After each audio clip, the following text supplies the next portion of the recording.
والسلام تحية والإكرام على البشير النذير السراج المنير سيدنا ونبينا وشفيع ذنوبنا وطبيب نفوسنا وحبيب قلوبنا مولانا بالعباس بن محمد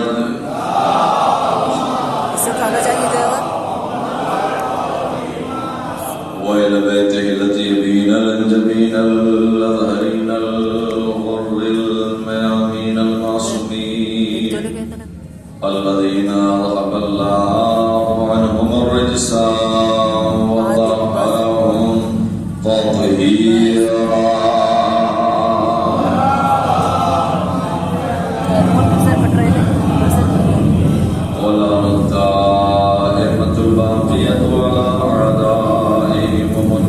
عليهم ومعانديهم وغاصبي حقوقهم أجمعين. أما بعد فقد قال الله تبارك وتعالى في كتابه الكريم بسم الله الرحمن الرحيم أم حسبتم أنما خلقناكم عبثا وأنكم إلينا لا ترجعون. صلوات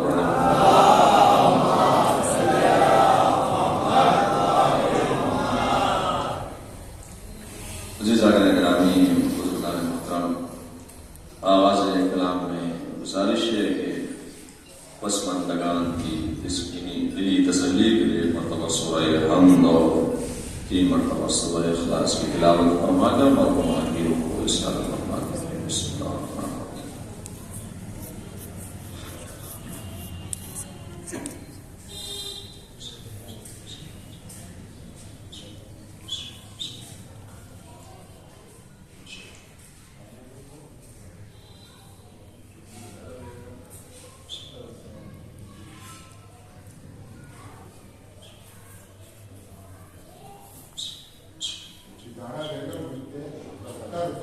ستارہ بیگم بنت اختر حسین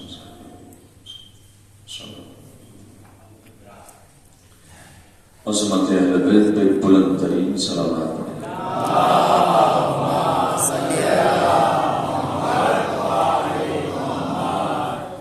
خدا بند عالم آپ کے ہماری اس عظیم عبادت اور بندگی کو اپنی بارگاہ میں قبول فرمائے.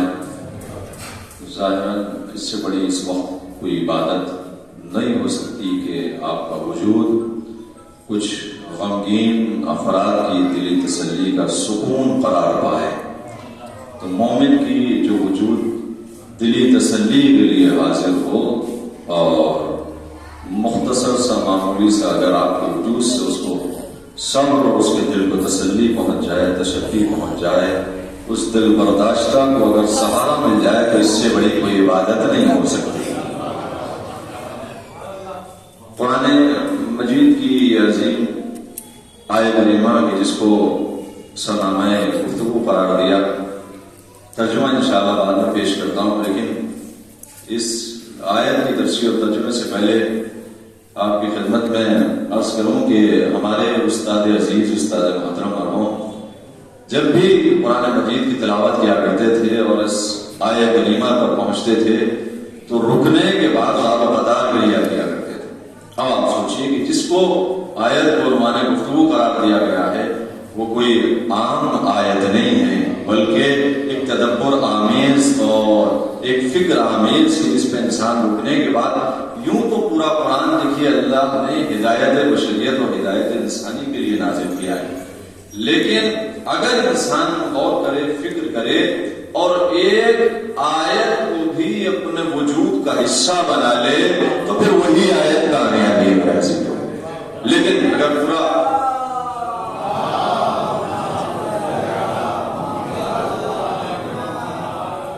یوں ہی اگر رسمن سرسری طور سے پورے قرآن کی تلاوت کرتا رہے، سنتا رہے تو پھر کوئی فائدہ نہیں.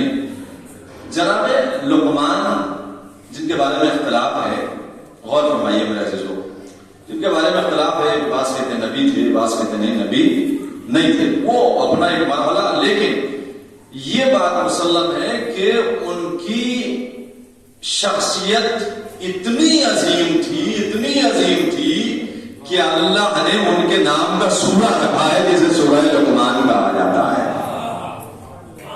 نبوت کے بارے میں اختلاف ہو یا نہ ہو یہ بحث دوسری ہے، لیکن کم از کم جس کی ذات کے بارے میں، جس شخصیت کے بارے میں اللہ نے قرآن میں سورہ نازل کیا ہو تو اس ذات، اس شخصیت کو یہاں شخصیت نہیں ہوگی، کچھ نہ کچھ اس کے اندر صفات پائے جاتے ہوں گے.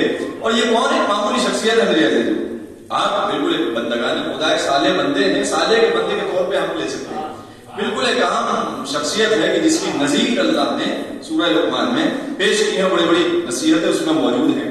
کسی کے یہاں غلام تھے اور کام کیا کرتے تھے، اس دور میں ایسی زندگی چلا کرتی تھی کہ کسان کے یہاں کچھ کام کر لیا کرتے تھے، اسی طریقے سے یہ کام کر رہے تھے.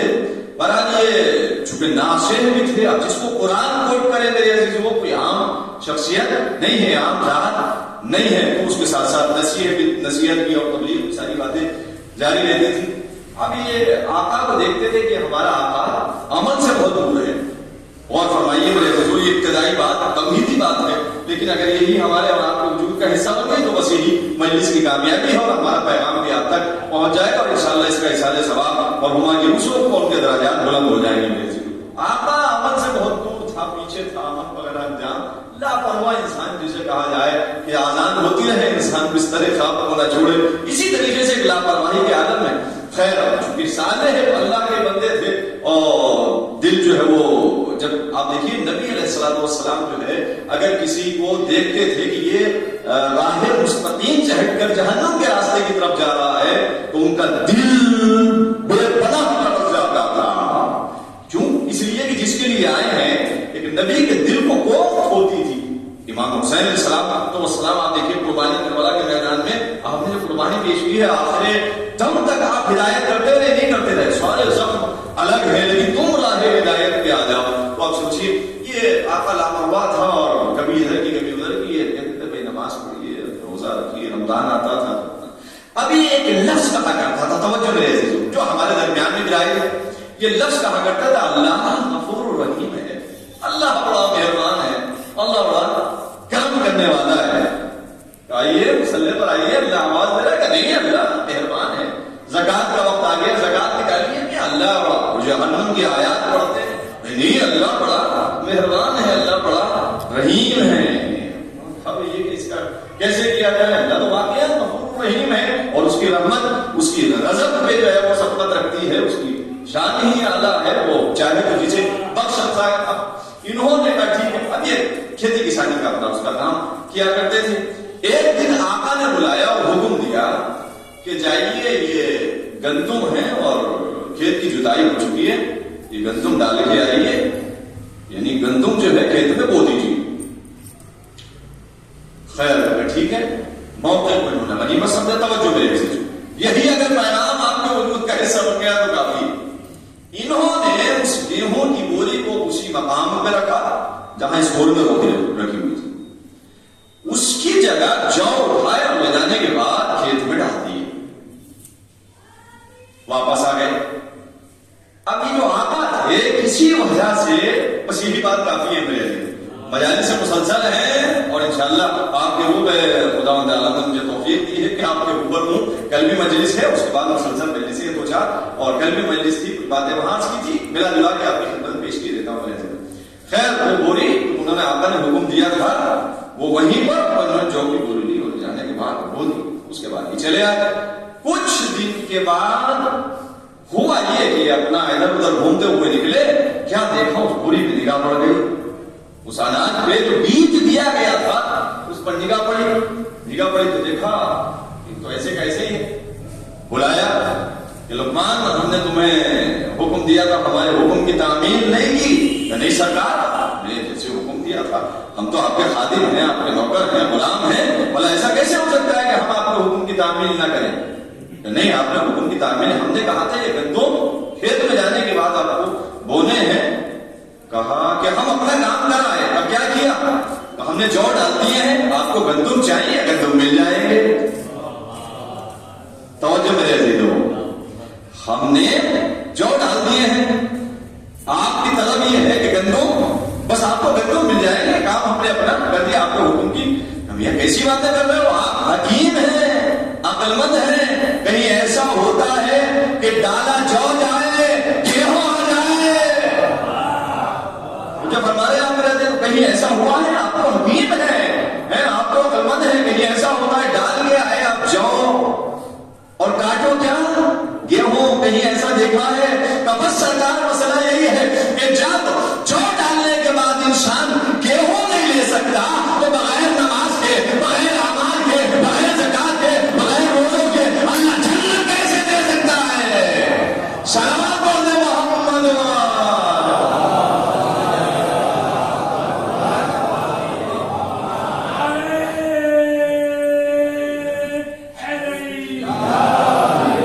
تو کہیں دیکھا ہے؟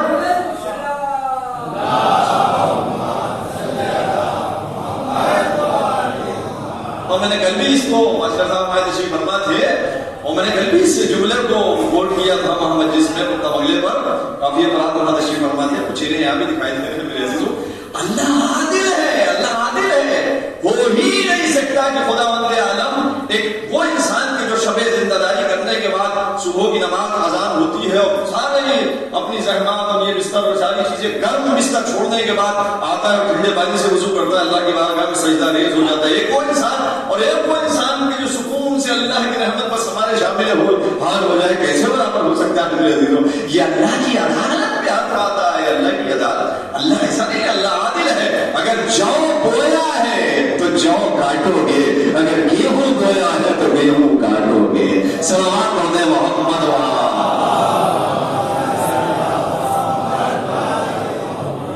الحمدللہ. یہ بس یہی بات کافی ہے، اس کی قبولیت کے لیے یہی کافی ہے میرے عزیزوں. جو جس نے اسی لیے کہا جاتا ہے دنیا مزرعۃ الآخرہ، دنیا آخرت کی کھیتی ہے. جو انسان ڈالے گا وہی اس کو وہاں پر ملنا ہے. اب آئیے، میں نے جس آیت کریمہ کی تلاوت کی بس اس کا ترجمہ آپ کی خدمت پیش کر دیتا ہوں. اور میں نے تمہیداً اس بات کو عرض کیا کہ یہ وہ آیت کریمہ ہے کہ جس کی استاد محترم جب ان کے سامنے رکنے کے بعد گریا کرتے تھے.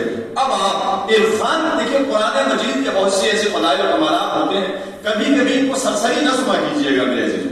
سارے دنیا بھر کے تخیلات کو ذہن سے ہٹانے کے بعد عرفان کی منزل میں ڈوب کر سنا کیجیے گا میرے عزیزوں. اور میں ترجمہ پیش کرتا ہوں، آپ ملاحظہ فرمائیے. ام حسبتم، قرآن کس کے لیے نازل ہوا؟ پیغمبر کے لیے، ہمارے لیے؟ ہمارے لیے نازل ہوا ہے قرآن مجید. قلب پیغمبر وسیلہ ہے ہماری ہدایت کے لیے. پیغمبر کو ہدایت کی ضرورت تھی نہیں، پیغمبر معصوم ہے، ان کو ہدایت کی ضرورت نہیں تھی، ہدایت کی ہمیں ضرورت تھی. لہذا پیغمبر سے خطاب کرتے ہوئے اللہ پیغام پہنچا رہا ہے. ام حسبتم انما خلقناکم عبثا وانکم الینا لا ترجعون. ام حسبتم، اے انسان کیا تم یہ گمان کرتے ہو، اے لوگوں کیا تم یہ گمان کرتے ہو کہ ہم نے تمہیں یوں ہی پیدا کر دیا، عبث پیدا کر دیا، بیکار پیدا کر دیا، کھانے پینے سونے کے لیے پیدا کر دیا؟ نہیں. وَأَنَّكُمْ إِلَيْنَا لَا تُرْجَعُونَ، کیا تم ہماری طرف واپس نہیں آؤ گے؟ آیت کا لہجہ آپ سنائیں گے، آیت کا لہجہ سنا آپ نے. ام حسبتم، کیا تم یہ گمان کرتے ہو؟ یقین نہیں، شک نہیں. گمان اور شک یقین یہ تین منزلیں ہیں. گمان بہت نیچے کی منزل ہے میرے عزیزوں. اے انسان کیا تو یہ گمان کرتا ہے کہ میں نے تجھے یوں ہی پیدا کر دیا، بیکار پیدا کر دیا، آپس پیدا کر دیا؟ نہیں. وَأَنَّكُمْ إِلَيْنَا تُرْجَعُونَ، آخر میں بتایا تم پلٹ کے میری ہی طرف آنا ہے. یعنی میں تمہیں یوں ہی پیدا نہیں کیا ہے کہ تم آؤ اور آنے کے بعد یوں ہی بس اپنی زندگی گزارنے کی. نہیں، تمہارا مقصد ہے، تمہارا یہاں بھیجنے کا کوئی نہ کوئی ہمارا مقصد ہے میرے عزیزوں. میں اس بات کو عرض کیا کرتا ہوں، کل بھی میں نے عرض کیا تھا کہ جب انسان اگر گھر سے نکلتا ہے، یہ کل مرحومہ اس دنیا سے گئی میرے عزیزوں پرسوں، وہیں سے ذہن میں آپ کے تصور تھا کہ ہم پرسہ پیش کرنے کے لیے مجلس میں جائیں گے میرے عزیزوں. آپ کی پلاننگ 2 دن سے تھی یا نہیں تھی کہ ہمیں اس وقت 10 بجے پہنچنا ہے انشاءاللہ؟ یعنی آپ گھر سے نکلے تو آپ بے مقصد نہیں نکلے.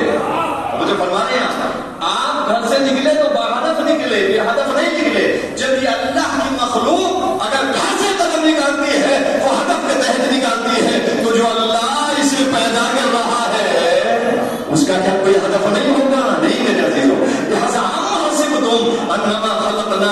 عَبَسَ وَأَنَّكُمْ إِلَيْنَا تُرْجَعُونَ. اللہ پیغام پہنچا رہا ہے کہ ہم نے تمہیں بے ہدف پیدا نہیں کیا، با ہدف پیدا کیا ہے. بس اس ہدف کو پہچانتے چلے جاؤ، کامیابی تمہارے گامزن ہوتی رہے گی، تمہارے دامنگیر ہوتی رہے گی. صلوات پڑھ دیجئے محمد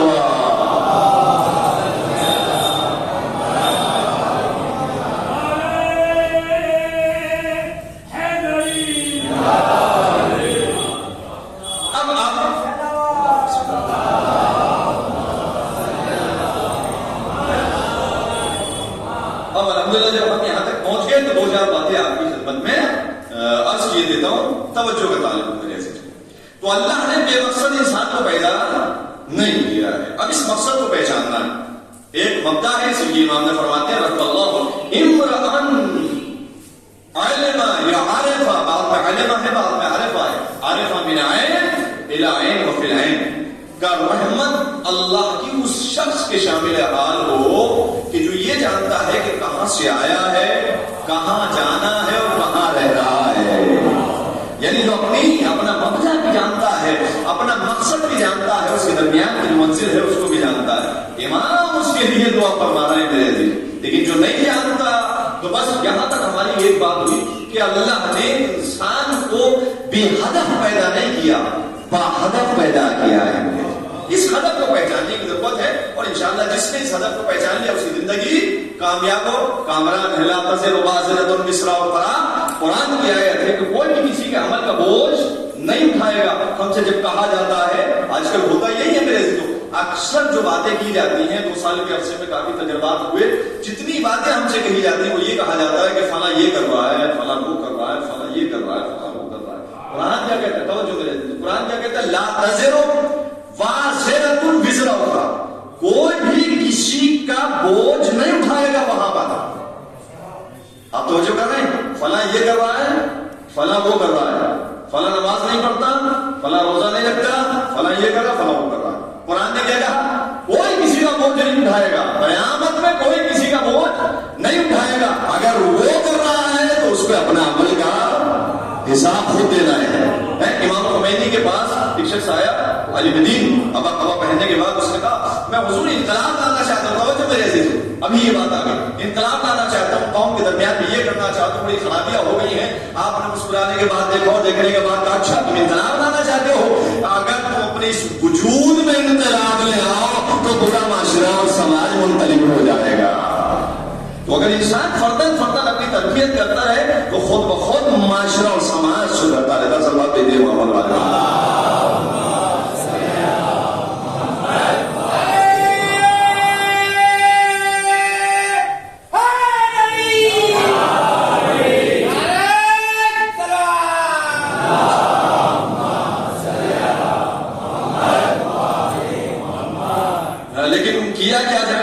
کیا جائے کہ انسان جو ہے وہ اپنے آپ نہیں دیکھتا، سامنے والے کو دیکھتا ہے. کہ قرآن کسی ہے وجہ کیا ہے؟ وجہ یہ کہ چونکہ ہم قرآن کی آیات سے دور ہیں میرے عزیزو. اچھا اب آئیے اس بات کو مجھے پیش کرنا ہے. میں نے کل بھی اس کو صراحتاً پیش کیا، تھوڑا سا اور تشریح کے ساتھ پیش کر دیتا ہوں. جہاں انسان کو اللہ نے خلق کیا ہے وہیں کچھ اللہ نے کچھ چیزیں خلق کی ہیں. میں نے کل اپنا جو میں نے ماسٹر جب تمام کیا تو اپنی جو تحقیق تھی اس سے کچھ باتیں پیش کی تھی، اور ایک عالم دین جن کا نظریہ میں کوٹ کرنے جا رہا ہوں میرے عزیز، اور اس کے بعد انشاءاللہ گفتگو تفصیل ہے وہاں اجمالاً میں نے بیان کیا تھا، تھوڑا سا اسی کو تشریح کیے دیتا ہوں. اللہ نے جب انسان کو پیدا کیا، پیدا کرنے کے بعد یوں نہیں چھوڑا میرے عزیز، اس کے ساتھ ساتھ 2 چیزیں، ایک جنت ابدی ہے اور ایک جہنم ابدی ہے. 2 جنتیں ہیں 2 جہنم ہیں. ایک جنت نہیں ہے ایک جہنم نہیں ہے. روز محشر اور قیامت کا مرحلہ بہت بات کا ہے. جب انسان اس دنیا سے جاتا ہے تو وہ کہاں رہ رہا ہے؟ قیامت تو بہت دور کی بات ہے. جب انسان اس دنیا سے گیا قبر کی منزل میں آپ نے اسے اتار دیا، اب یہ انسان کہاں ہے؟ تو آپ نے سنا ہوگا یہ برزخ میں ہے میرے سے. نیک افراد بھی ہیں اور برے افراد بھی ہیں. یہ کہاں ہے؟ عالم برزخ میں. بس عالم بہت سے ہیں، جس میں سے ایک عالم ہے عالم برزخ. توجہ فرمائیے میرے سے، عالم ہے عالم برزخ. جو بھی انسان اس دنیا سے جاتا ہے کہاں ہے وہ؟ عالم برزخ میں. بس اللہ نے ایک عالم برزخ کو خلق کیا، ایک جنت کو خلق کیا اور جہنم کو خلق کیا، درمیان کی منزل کا نام برزخ۔ اچھا، جو نیک افراد ہیں جنہوں نے عمل صالح انجام دیا وہ کہاں ہے؟ جو محض کافر ہے جس نے اللہ کی وحدانیت کا اقرار نہیں کیا وہ کہاں ہے؟ اب یہ برزخ کی دو کیفیتیں ہیں، جہنم ابدی، جہنم ابدی اور جہنم جو برزخی جہنم ہے۔ یہ دو جہنم ہیں اور دو جنتیں۔ ایک وہ جنت کی جس میں ہم فیہا خالدون، جس میں انسان کو ہمیشہ رہنا، وہ کب ہے؟ وہ ہے قیامت کے بعد کا مرحلہ، وہ قیامت سے پہلے کا مرحلہ نہیں ہے، وہ قیامت کے بعد کا مرحلہ ہے میرے عزیز، جب امام کی حکومت ہوگی اور اس کے بعد آخری منزل ہوگی، وہ قیامت۔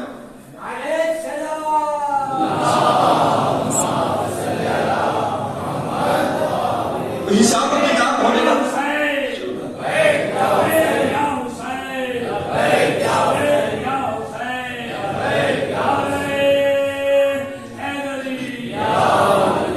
اس کو آہستہ آہستہ سنیے، تھوڑی سی علمی بات ہے میرے عزیزوں۔ تو دو جنتیں ہیں اور دو جہنم ہے۔ جو بھی انسان عمل صالح انجام دیتا ہے، چونکہ اس جنت میں تو بعد میں جائے گا، اب اس کو برزخ میں بھی نہیں رہا جا سکتا، تو کچھ ایسے ہیں روایات میں ہیں، کچھ ایسے ہیں کہ جن کا برزخ بہت مختصر ہے، کچھ ایسے ہیں جن کا برزخ طولانی ہے۔ توجہ فرمائیے، کچھ ایسے ہیں برزخ بہت مختصر ہے، کچھ ایسے ہیں جن کا برزخ بے پناہ طولانی ہے۔ کون افراد ہے جن کا برزخ طولانی ہے؟ کون افراد ہے جن کا برزخ مختصر ہے؟ بڑی علمی اور فلسفی بات ہے۔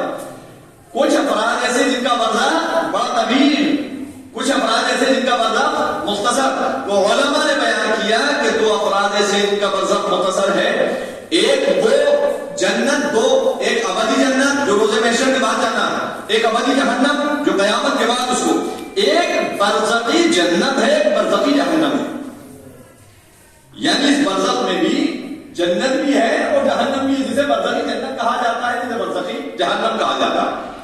اب انسان چونکہ وہ تو بعد کا مرحلہ ہے، قیامت کے بعد کا مرحلہ ہے، لہذا جو اعمال صالح انجام دیتے ہیں برزخ سے نکالنے کے بعد انہیں کہاں ڈال دیا جاتا ہے؟ جنت میں پہنچا دیا جاتا ہے، کچھ کو جہنم میں پہنچا دیا جاتا ہے میرے ذہن۔ توجہ فرمائیے، اب یہ جو درمیان کا مرحلہ ہے برزخ کس کے لیے ہے؟ کافروں کے لیے برزخ نہیں۔ کیوں؟ بعض کا برزخ بہت مختصر ہے، بعض کا برزخ طولانی ہے۔ مختصر کس کا ہے؟ سب کو برزخ میں جانا ہے، ہمارا انسان برزخ کی منزل کھڑکی کھل گئی، دروازہ کھل گیا۔ برزخ اس کا بہت معمولی ہے جو کافر ہے، برزخ ہے نہیں، ڈائریکٹ جہنم میں ہے۔ توجہ فرما رہے ہیں۔ اور دوسرا برزخ وہ کہ جس نے ولایت علی کا اقرار ہی نہیں کیا، اس کے لیے بھی برزخ نہیں ہے، ڈائریکٹ اس کے لیے جہنم ہے۔ اب یہ جو برزخ کی منزل ہے یہ کس کے لیے ہے؟ اس مومن کے لیے ہے کہ جس نے اعمال صالح انجام نہیں دی۔ یہ جو برزخ کی منزل ہے اس کا تصفیہ ہونا ہے، اس کا تصفیہ ہونا ہے۔ یہاں پر تصفیہ ہونے کے بعد، فلٹر ہونے کے بعد پھر یہ وہاں جائے گا۔ اب توجہ فرمائیے پلیز۔ تو بعض کا ایک دن، بعض کا 2 دن، بعض کا 10 دن، بعض کا 20 دن، بعض کا 1 سال، بعض کا، اب میں اپنے بھائیوں، چھوٹے بھائیوں کے لیے میں نے کل بھی مثال پیش کی، بہت آسانی سے آپ کی خدمت میں پیش کیے دیتا ہوں۔ توجہ فرمائیے گا، 2-4 افراد وہاں تھے، ان کے لیے تکرار ہوگا، میں معذرت چاہتا ہوں، غور فرمائیے گا۔ خدا نہ خواستہ کسی کا ایکسیڈنٹ ہو جائے، آپ اس کو کہاں لے کے جائیں گے؟ ہاسپٹل لے کے جائیں گے۔ جیسے ہی آپ نے ایڈمٹ کیا ہاسپٹل میں، آپ نے دیکھا کافی بیڈز پڑے ہوئے وہاں پر اور مریض زخموں سے بھرے ہوئے وہاں پر ہیں، آپ وہیں ہیں۔ آپ نے دیکھا ایک مریض آیا، اس کو ٹریٹمنٹ ہوا، اس کا پٹی وغیرہ کی، چھٹی ہو گئی اس کی فوراً۔ دوسرا آیا، اس کو ایڈمٹ کر لیا کہ آپ کو ایڈمٹ ہونا ہے 2 دن کے لیے، 4 دن کے لیے، 2 دن رہے، اس کی چھٹی ہو گئی۔ کسی کی 2 دن بعد، کسی کی 3 دن بعد، کسی کی 4 دن بعد، کسی کی 1 مہینے بعد چھٹی ہوئی۔ توجہ ہے میرے، کسی کی 2 مہینے بعد۔ بعض مریض ایسے ہوتے ہیں کہ جن کو چھٹی ملنے میں ہاسپٹل سے کافی عرصہ لگتا ہے۔ کاش میں اپنی بات کو سمجھا لے جاؤں میرے عزیز۔ بعض کا برزخ بہت مختصر ہے، بعض کا برزخ بہت طولانی ہے میرے عزیزوں. بعض کو بہت جلدی چھٹی مل جاتی ہے. ہم ڈاکٹر کے پاس گئے, ہم نے سوال کیا سرکار ارے بھائی مریض تو سارے ہیں لیکن آپ نے اس کو 1 دن میں چھٹی دے دی, اس کو 10 دن میں چھٹی دے دی, اس مریض کو ابھی تک چھٹی نہیں دی. کیا تمہیں معلوم نہیں ہے اس کے وجود پر مختصر زخم تھے لہذا جلدی چھٹی مل گئی.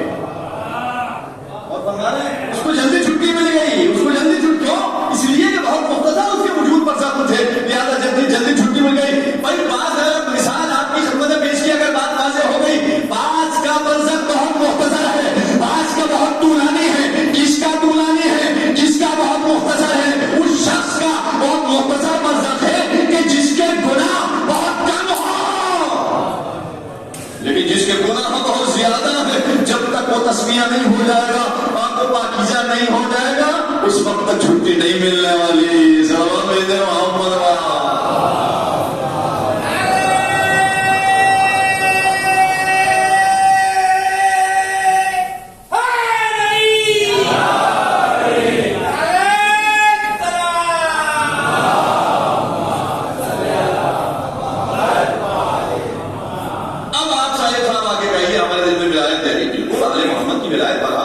شفیع المذنبین ہیں, وہ شفاعت کریں گے.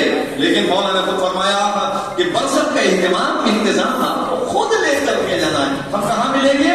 اگر تم اس تصفیہ ہوتے ہوئے فلٹر ہوتے ہوئے اگر پھر بھی قیامت میں کچھ باقی رہا تو ہم آنے کے بعد پھر صبح سفارش کریں گے. تو شفاعت کا مرحلہ کہاں ہے؟ شفاعت کا مرحلہ روز محشر ہے, وہ بات کی منزل ہے. لیکن برزخ میں خود انسان اپنا اہتمام کر کے جائے گا میرے عزیزوں. تو بعض کا برزخ فلسفہ آپ کی خدمت میں پیش ہوا کہ بعض کا برزخ بہت مختصر ہے, بعض کا برزخ طولانی ہے میرے عزیزوں.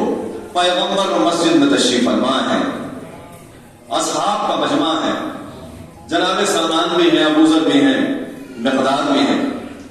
آپ نے اصحاب کے درمیان تینوں صحابیوں کو بلایا اور بلانے کے بعد اس صحابیوں کے بڑے مجمع میں جیب سے 200 درہم نکالے اور ان کی خدمت میں پیش کر دیے.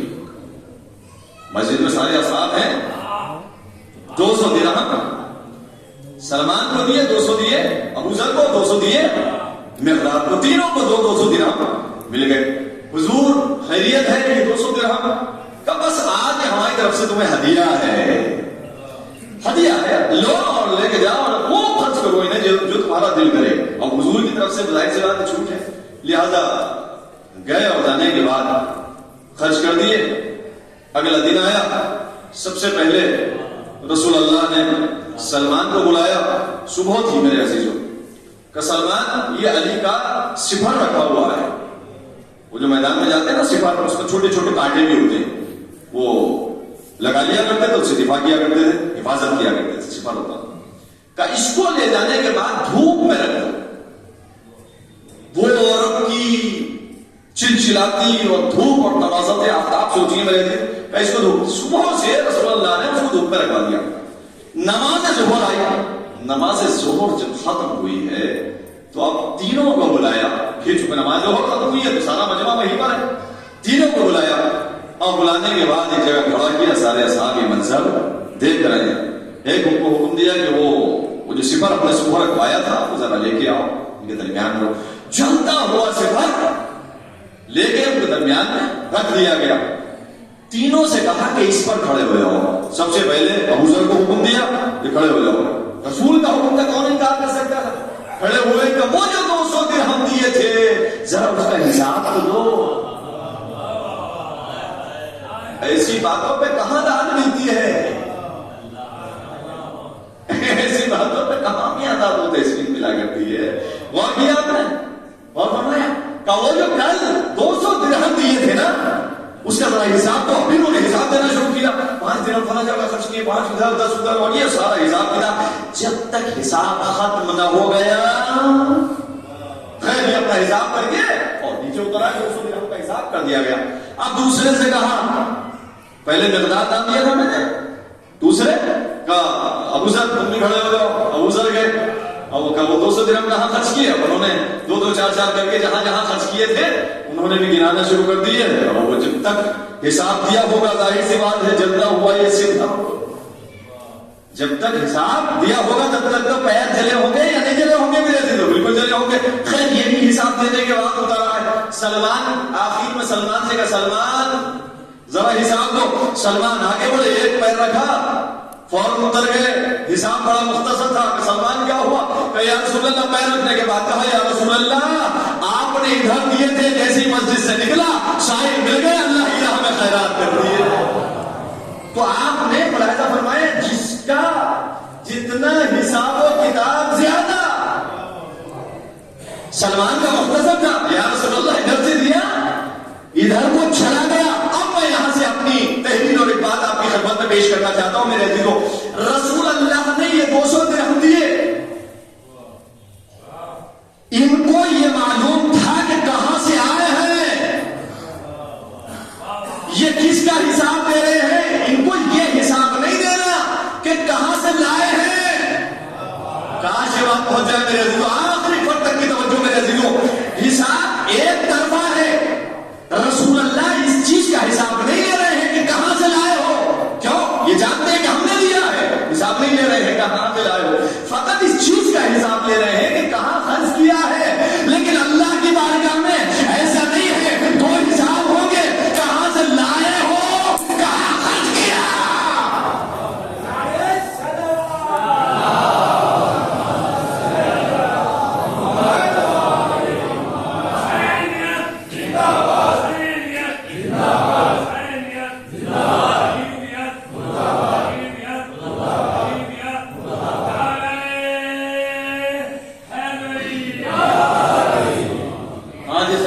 صحیح ہے, بالکل صحیح ہے.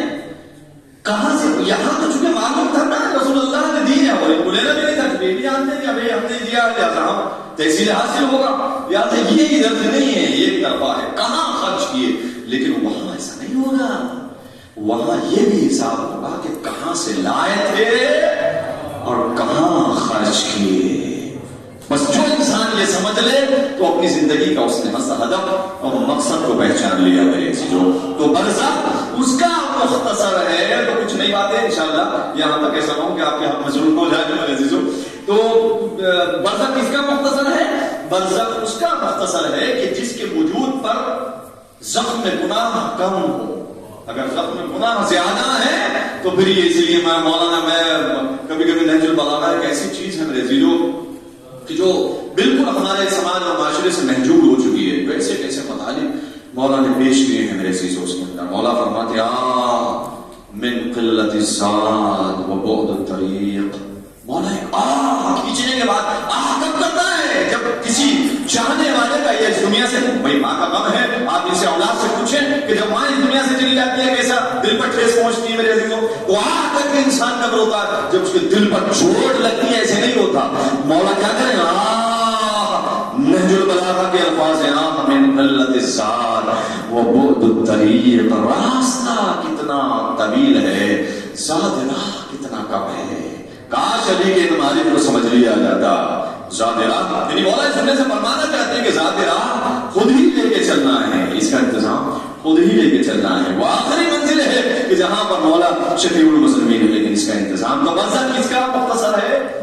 اس کا مختصر ہے کہ جس کے گناہ کم ہے اور وہ برزخی جنت میں ہے. کل میں نے ایک عالم دین کا نظریہ پیش کیا تھا. ایک نئی بات آ رہی ہے, میں اس کو انشاءاللہ یہاں پر کوٹ کی دیتا ہوں میرے عزیزوں. کل میں نے نظریہ یہ پیش کیا تھا کہ ایک عالم دین کہ جو فرماتے ہیں کہ اللہ نے ایک روح کو خلق کیا ہے اور ایک اس جسم کو خلق کیا ہے. لیکن جب انسان اس دنیا سے جائے گا تو ایک تیسرا وجود اور وہ دیکھے گا. تیسرا وجود اور وہ دیکھے گا. جیسے انسان مرا, وہ سکرات موت آئے اس کے قریب تو اس کو وہ بدن دکھائی دینے لگتا ہے, وہ جسم دکھائی دینے لگتا ہے. بالکل بیعینے ہی اسی کی شکل ہے اور اسی کی صورت ہے. یہ دیکھتا ہے یہ کون سا وجود ہے بھائی؟ اللہ نے یا تو مجھے خلق کیا ہے, روح کو خلق کیا ہے, وہ چیزوں کا انسان مجموعہ ہے. یہ تیسری چیز کون ہے؟ وہ عالم دین فرماتے ہیں کہ یہ وہ چیز ہے کہ جو اس کی خلقت ہے, اس کی ایجاد ہے, جو اس انسان نے خود خلق کی ہے. وہ کون سی شے ہے؟ یعنی یہ وہ چیز ہے جسے بدن مثالی کہا جاتا ہے. جب انسان اعمال انجام دیتا ہے تو وہ اعمال مجسم ہو کر شکل اختیار کر لیتے ہیں. جب بھی مرنے کے قریب ہوتا ہے، موت اس کے قریب ہوتی ہے، وہ ہمارے سے سامنے نظر آنا شروع ہو جاتے ہیں. تو بس یہ جو مجسمہ اور یہ جو شکل نظر آ رہی ہے، یہ کس نے ایجاد کی ہے؟ یہ اللہ کی خلقت نہیں ہے، یہ انسان کی خلقت ہے، اس مخلوق کی خلقت ہے. کہتے ہیں نا قبر کے اندر روز محشر، قبر کے اندر بچھو، قبر کے اندر روشنی، تو یہ ایک طرف اندھیرا ہے ایک طرف اجالا ہے. یہ کیا اندھیرا اور اجالا اللہ نے کیا ہے؟ نہیں میرے سے تو ایسا نہیں ہے. یہ جو اندھیرا ہے یہ اسی کی مخلوق ہے، اس نے ایجاد کیا اپنے اعمال کے ذریعے سے. اور کہیں اگر اجالا پایا جاتا ہے، روشنی پائی جاتی ہے، یہ بھی اس کی مخلوق ہے. آیت اللہ نراقی، آیت اللہ العظمیٰ، ایک بہت ہی عظیم آخری بات ہے انشاءاللہ، بہت ہی عظیم آیت اللہ نراقی. علماء نے جو ہم تک باتیں پہنچائی ہیں کوئی آسان باتیں نہیں ہیں. آپ وہ دور دیکھیں، آج کا دور تو بہت زبردست دور ہے الحمدللہ. ہمارا سماج اور ہمارا معاشرہ اس منزل پر ہے، اس مقام پر ہے کہ کافی علماء کی قدر بھی کرتا ہے. ورنہ پہلے کس غربت میں علم دین حاصل کیا ہے، وہ نجف کا وہ دور ہے، ظالموں کا دور، کہ جہاں انسان ظاہری میں اس دور میں علم حاصل کرنا کوئی آسان. تربوزوں کے چھکل کھانے کے بعد جو انسان پھینک دیا کرتا ہے، اس ویسٹ مال کو کھانے کے بعد جو ہے وہ علماء نے علم دین حاصل کیا، کتابیں لکھی ہیں. کیسی کیسی مصیبتیں. میر حامد حسین ہندی، اگر آپ نے نام سنا ہوگا، آیت اللہ میر حامد حسین ہندی، کیسی کیسی ان کی زحمات ہیں. پورا کتاب خانہ لکھنؤ کے اندر موجود ہے. ان کی ایک چھوٹی سی زحمت آپ کے سامنے پیش کروں تاکہ آپ کو علماء کی قدر معلوم ہو کہ جو مطالب پیش کیے جاتے ہیں یہ ایسے پیش نہیں کیے جاتے. یہ جو کتابیں لکھی گئی ہیں یہ لکھنا آسان نہیں تھا. میر حامد حسین ہندی میں تقریباً جب 2005 میں میں پہنچا تو 5 سال بعد جب مشہد جانا ہوا میرا، اور وہاں ہماری پذیرش ہوئی اور انٹرویو کے بعد وہاں بلا لیا گیا، تو ہمارے ایک استاد تھے وہ اس بات کو نقل کر رہے تھے. میر حامد حسین ہندی، سمندر کا سفر تھا غالباً، ہاں یہی کا. کہا یہ وہ شخصیت تھی کہ مطالعہ کرتے کرتے کے سینے میں گڑھا پڑ گیا تھا. یعنی ہاتھ اتنے کمزور ہے، جب انسان کتاب لے گا تو کہاں یہاں کتاب جب مسلسل ایک چیز یہاں رکھی رہے گی تو گڑھا پڑ چکا تھا میرے عزیز. یہ حالت تھی. بعض علماء ایسے جنہوں نے قلم چلایا ہے تو یہ انگلی گھس گئی، دوسری انگلی کا استعمال کرنا شروع کر دیا. تو یہ آسان کام نہیں ہے میرے عزیز. غالباً میر حامد حسین ہندی ہیں کہ یہ سمندر کا سفر کرتے ہوئے جا رہے تھے. انہوں نے وہاں سے کچھ کتابیں لی، حج بھی کیا، کچھ کتابیں لی اور سمندر میں رکھی، کشتی میں رکھی، صندوق میں پیک ہے. کتابیں بڑی عظیم تھی، کچھ تحقیقی کام کرنا تھا. درمیان میں جب کشتی پہنچی ہے تو وزن اس کا زیادہ ہوا. ملح نے کہا جو کشتی چلا رہا تھا اس میں اگر وزن کم نہ کیا گیا تو جان کو خطرہ ہے، کشتی ڈوب جائے گی. سوچیے میرے سے، خیر کیا کیا جائے، انسانوں کو تو پھینکا نہیں جا سکتا. کہ اگر سامان کسی کا زیادہ ہے تو اس کو پھینک دیا جائے، سمندر کے حوالے کر دیا جائے اگر جان اپنی بچانی ہے. اب سوچیے آپ کہ کیسا سفر اور کتنا عظیم کام انجام دینا ہے. صندوق میں کیا ہے؟ کتابیں ہیں میرے سے. اب سب نے اپنا سامان، کسی کا مطلب، انہوں نے اس کو اپنے حفاظت میں رکھا. نہیں بھائی میں زبردستی جب کشتی ڈوبنے لگی اٹھایا، یہ ملح نے اٹھانے کے بعد سمندر میں ڈال دیا. آخر مستعد فرماتے ہیں کہ آپ کو معلوم ہے کہ کیسا عالم دین تھا اور کیسی اسے قدر تھی میرے عزیز. جیسی صندوق ڈالا گیا، صندوق کے ساتھ ساتھ کشتی سے خود بھی کود گئے.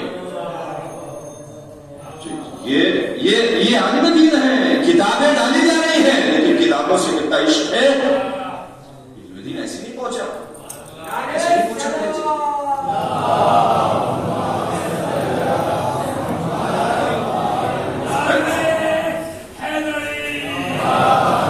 جو بھی چارہ دوری کی گئی طرح کو سوال کیا گیا وہ یہ ایک مثال میں نے پیش کی. آیت اللہ نراقی درس خارج بہترین، اپنے وقت کے مجتہد. پہنچے جانے کے بعد رمضان کا وقت تھا، واپس آئے بیٹھ کے مولا کی بارگاہ سے. تو زوجہ نے کہا کہ آج روزہ افطار کرنے کے لیے کچھ موجود نہیں ہے، لہٰذا کچھ نہ کچھ بچوں کے لیے اہتمام کرو، انتظام کرو. کہاں جائے؟ آپ کرو ایسی کہ کسی کے ساتھ ہاتھ نہیں پھیلایا جا سکتا ہے. عالم دین اور کسی کے ساتھ ہاتھ پھیلایا کوئی نہیں سکتا میرے سے. اور وہ بھی اپنے پرسنل زندگی کے لیے. ہو سکتا ہے مدرسے کے لیے آپ سے مدد مانگ لی جائے، لیکن اپنی پرسنل زندگی کوئی عالم دین ہو ہی نہیں سکتا کہ اپنے کام کے لیے اگر کوئی ہاتھ پھیلا دے. حیا اس بات کا گوارا نہیں کرتی. خیر وہ کیا کریں کہاں جائیں؟ پھر چلے اسی کی طرف کہ جو حلال مشکلات ہے، جسے علی بن ابی طالب کہا جاتا ہے، جس کے عشق میں علم دین حاصل کیا ہے، چلے آپ کو یہی بچائیں گے. اس کے علاوہ مولا کو سلام کیا. سلام کرنے کے بعد وادی السلام ایک مقام ہے جہاں مومنین کی ارواح جاتی ہیں. وادی برہوت جہاں کافرین کی ارواح جاتی ہیں. وادی اب یہاں چونکہ موقع نہیں ہے، انشاءاللہ کل کی مجلس میں تفصیل سے وقت بیان کروں آپ کو. خیر، وادی السلام کی طرف انہوں نے رخ کیا. ایک راستہ جاتا ہے ادھر مولا کا دربار ہے، ادھر ایک راستہ جاتا ہے اور وادی السلام کی طرف. شام کا وقت تقریباً ہو چکا تھا. یہ پہنچے اور پہنچنے کے بعد قبروں کے درمیان میں وادی السلام میں بہت بڑا قبرستان ہے. جو افراد جا چکے ہیں وہ جانتے ہیں. بیٹھ گئے. مسلسل کوئی نہ کوئی جنازہ آتا رہتا ہے. کچھ دیر بعد غروب ہونے والا تھا. کچھ دیر بعد کیا دیکھا کہ ایک جنازہ آیا 4 آدمی کاندھوں پر. وہاں پر ایسے ہی ہے، ایسا نہیں ہوتا روانے کی طرح یا جہاں پر بھی وہاں پر 4-5 آدمی کاندھے پر اٹھا کے لاتے ہیں اور قبر کے حوالے کرتے ہیں اور چلے جاتے ہیں.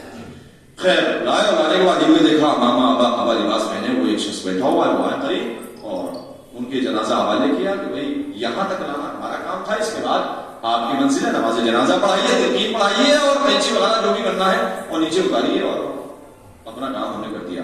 قبر کھدی ہوئی تھی. کہ یہ انہوں نے واجب تھا، یہ واجب تھا. انہوں نے اس کو قبر کی منزل کے حوالے کیا. جو کام کرنے تھے وہ کیے. تلقین پڑھی.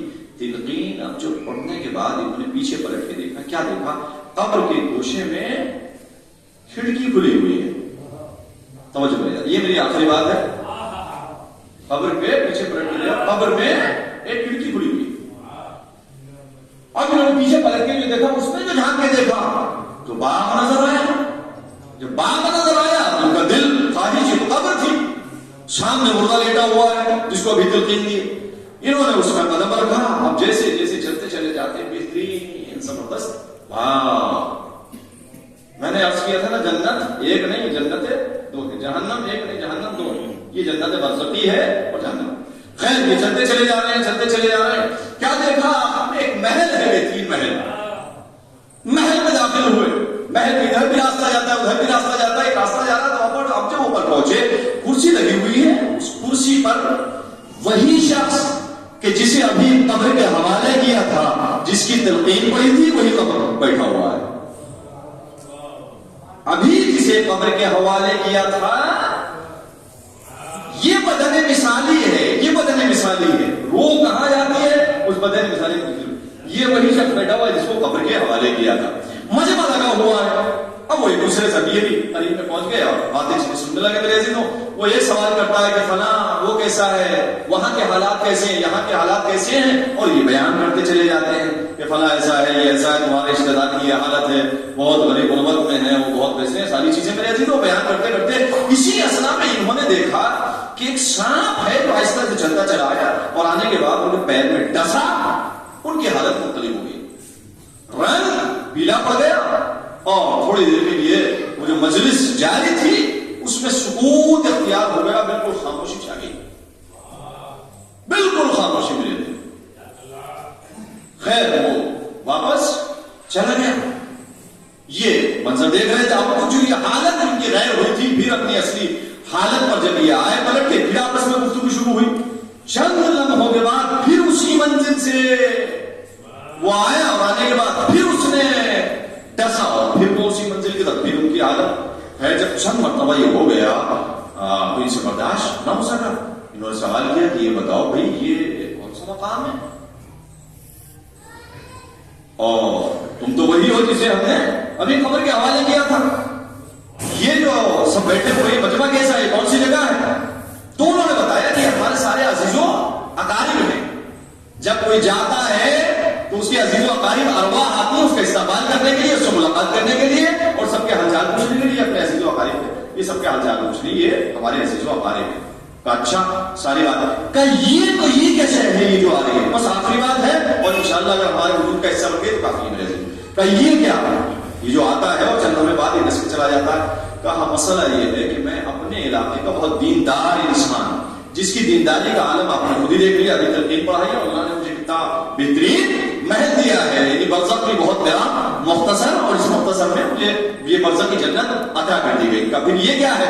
اصل میں ایسا ہوا میں گزر رہا تھا اور میں نے دیکھا کہ ایک دکاندار اور ایک خریدار دونوں آپس میں لڑ رہے ہیں. کوئی صلح کرانے والا نہیں ہے.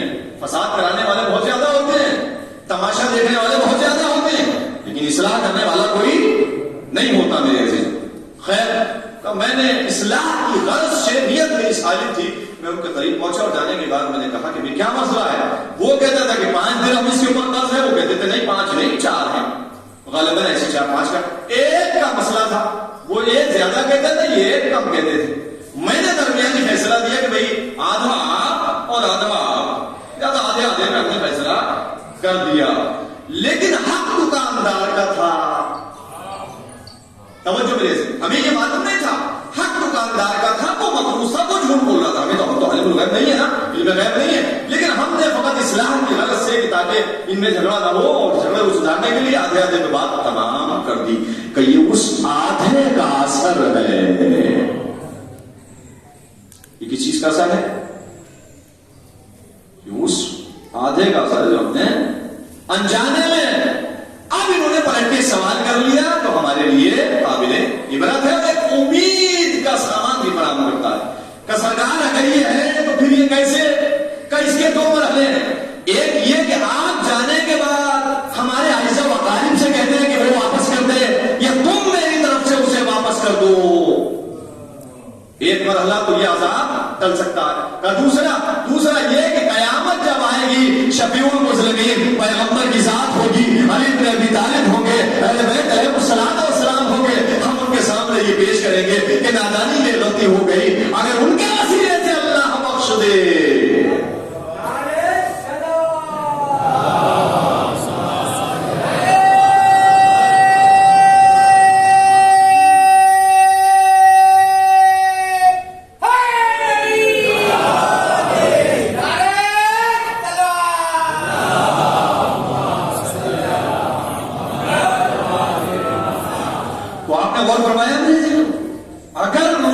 وسیلے سے تو یہ امید تھی, خیر آئے وہ مسئلے کو حل ہو گیا, ان کا ساتھ نکل گیا. تو کہنے کا مقصد یہ ہے کہ بعض کا برزخ بہت مختصر ہے اور بعض کا برزخ طولانی ہے. کوئی یہ نہ سمجھے کہ اللہ یوں ہی جنت دے دے گا, یوں ہی کسی کو جہنم میں ڈال دے گا. نہیں میرے عزیزو, وہ عادل ہے, اس کی عدالت کا تقاضا یہ ہے کہ عامل الگ ہے, غیر عامل الگ ہے. ایک وہ انسان کے جو زحمات, جس نے مسلسل زحمات کی ہیں وہ, اور ایک وہ کہ جس نے ذرہ برابر زحمات نہیں کی, فرق پایا جاتا ہے میرے عزیزو. خدا بند عالم, میں اس بات کو سوچتا ہوا چلا آنا تھا. وقت مجھے بہت مختصر ملتا ہے, مطالعے کا جو باتیں آتی ہیں اللہ خدا توفیق عطا کرتا ہے. اپنی مصروفیات علیحدہ ہیں اور یہ اللہ نے جو ذمہ داری دی ہے یہ اس کو میں سعادت سمجھتا ہوں اور اللہ کی توفیق سمجھتا ہوں. خدا بند عالم اس میں اضافہ فرمائے, اور جس دن یہ سلب ہو گئی تو پھر ہم گھر میں بیٹھے ہوئے ہوں گے. تو یہ مقام شکر ہے میرے عزیزو کہ اس نے اس گناہ گار زبان کا انتخاب کیا اور اسی وجود کا انتخاب کیا. یہ آپ جو آئے ہیں بہت ہی عظیم عبادت کے لیے آئے ہیں میرے عزیزو. اس بات کو انشاءاللہ کل میں پیش کروں گا. یہ جو آپ آئے ہیں بے پناہ عظیم عبادت ہے کہ جس میں آپ شامل ہوئے. یہ مطالب اپنے مقام پہ, اس کا اثر اپنے مقام پہ, لیکن اس وقت جو آئے ہیں وہ آپ تسلی خاطر کے لیے آئے ہیں, پرسہ پیش کرنے کے لیے آئے ہیں. آپ کی نیت یہ تو ہے نا کہ پرسہ پیش کیا جائے, ہے نا, صبر کی تلقین کی جائے. کتنی عظیم عبادت ہے میرے عزیز, کتنی عظیم عبادت ہے کہ اگر بچے گریا کریں تو کم از کم سینے سے لگا کے ان کو تسلی دیں, ان کے سر پہ ہاتھ رکھیں کہ تمہاری ماں اس دنیا سے چلی گئی. لیکن آپ سوچیں میرے عزیزوں, کربلا کے میدان میں کوئی تسلی دینے والا نہیں تھا, کوئی تشفی دینے والا نہیں تھا. اہل بیت گریا کر رہے تھے. دیکھیے بس میں کیا اس بات کو عرض کروں, ابھی مرثیے میں میں نے جو جملہ سنا میرے عزیزوں, پرسہ تو دوسری بات ہے, دور کی بات ہے میرے عزیزوں, پرسہ دور کی بات ہے. کاش کوئی تماچے نہ لگاتا, کاش کوئی تماچے نہ لگاتا, کاش کوئی تماچے نہ لگاتا. سیدہ سکینہ کا ایسا وجود ہے کہ جس کی باپ کی شہادت کے بعد اسے پرسہ کس طریقے سے پیش کیا گیا سنے میرے عزیزوں. اس کو جو پرسہ پیش کیا گیا نہیں سر پہ دست شفقت نہیں رکھا گیا نہیں میرے عزیزوں شمر پلاؤں کا وہ سنگیت تماچا اس بچی کا یہ ننھا سا رخسار کے تماچوں سے زینب تازیانوں سے میرے عزیزوں پرسہ دیا گیا ہے ایک ماں کی پرسہ دینا ہے میرے عزیزوں ماں کے جنازہ اور امام حسن امام حسین کو کیسے پرسہ دیا گیا ہے میرے عزیزوں کس طریقے سے پرسہ دیا گیا ہے کس طریقے سے پرسہ دیا گیا وصیت یہ ہے کہ علی بن ابی طالب کو وصیت کیا کی چند وصیت ہے کی کیا فرمایا دفنی فی اللیل اے میرے ستاج رات کی تاریکی میں مجھے غسل دینا مجھے دن کے اجالے میں غسل نہ دینا کیوں اس لیے کہ جنہوں نے میرا پہلو شکستہ کیا ہے جنہوں نے یہ جلتا ہوا دروازہ گرایا ہے انہیں اجازت نہیں ہے کہ میرے جنازے میں وہ شریک ہو جائے تو ادھر زہرا کی وصیت ادھر بچوں کی ممتا ماں کا جنازہ پڑا ہو بچے گریا نہ کرے ہو ہی نہیں سکتا میرے عزیزوں اب تو ادھر اگر بچے اگر بلند آواز سے روئے تو ظالم تک یہ آواز پہنچ جائے گی زہرا کی وصیت ٹوٹ جائے گی ظالم آ جائیں گے آئے میرا دل کہتا ہے حسن و حسین زینب و کلثوم گھٹ گھٹ کے روئے ہوں گے اللہ خدا آپ کو کسی وقت میں بلائے سوائے سرکار سید الشہداء کے ایام فاطمیہ محترم ہے فرمایا دفنی باللیل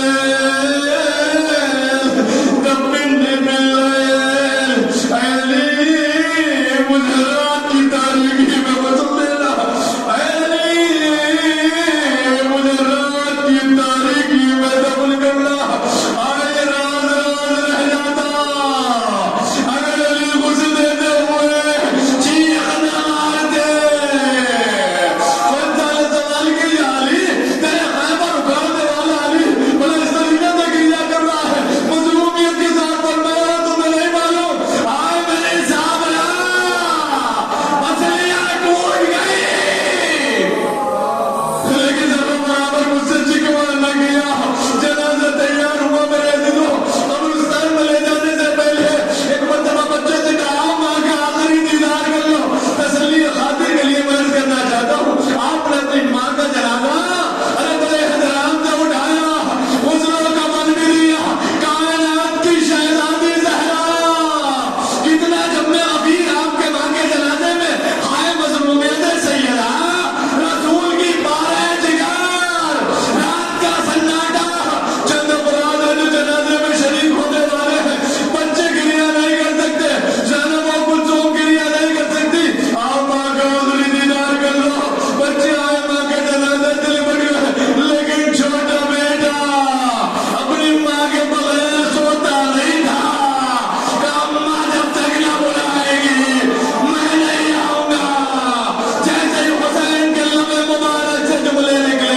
بندے کا بند اٹھے اے میرے لال آجا میرے آغوش میں آجا حسین سیرے زہرا سے لپٹ گئے آواز آئی علی جدا کر لو اللہ قیامت آ جائے گی آخر جملہ کا سن سکے تو میرے عزیزوں جنازہ تیار ہوا قبر کی منزل کی طرف چلا اجڑا ہوا یہ قبرستان بقی کا میرے عزیزوں اب جب پہنچا قبرستان میں قبر نمودار تھی دو ہاتھ نمودار ہوئے غربت کے ساتھ علی بیٹھ گئے کہا یا رسول اللہ امانتی تھی سالم تھی معاف کرنا جب بھی تھی پہلو شکستہ نہیں تھا بازو میں کوڑوں کے نشان نہیں تھے رخسار نیلا نہیں تھا امانت واپس کر رہا ہوں لیکن رخسار بھی نیلا ہے بازوؤں پر بھی کوڑوں کے نشان ہے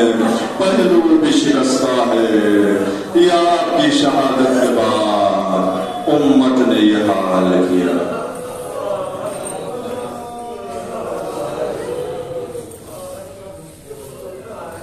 لعنت اللہ علی القوم الظالمین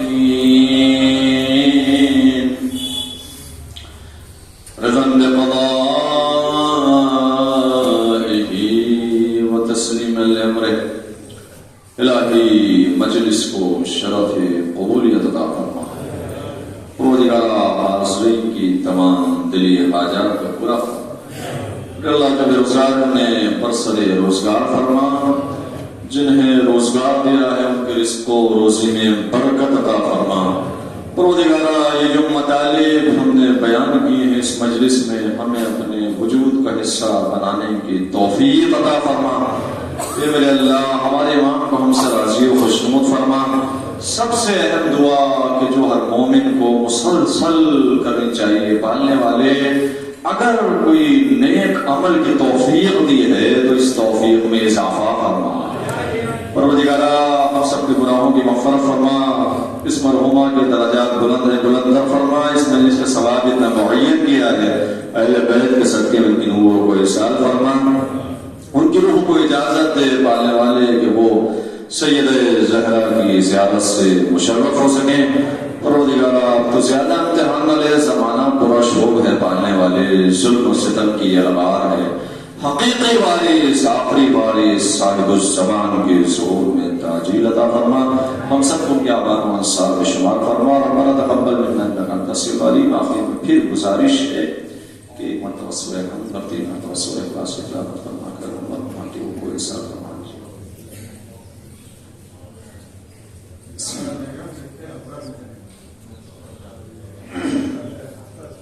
ستارہ بنت اختر حسین